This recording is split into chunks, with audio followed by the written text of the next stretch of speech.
Hi, it's me again with Corel Draw Tips and Tricks, and this is part 3 and a little bit different. With the other ones we just we used this range C and E, but this might be simpler. If you have a list of names that somebody emailed you and you've already got them turned, and these are your pin jigs, I've got this part of the pin jig locked, so I can't grab it anymore.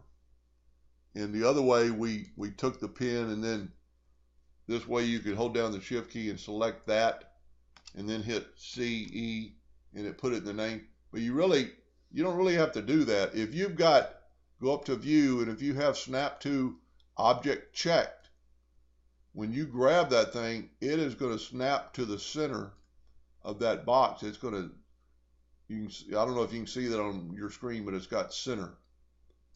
You can actually, you can't feel it, but you can actually just see it kind of snap.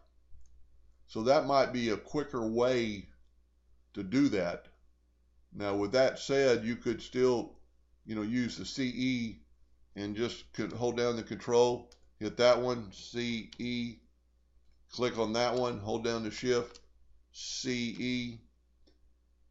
You've got to grab your name first, control, hit the shift key, CE, and they're all in there. So it's whatever you prefer.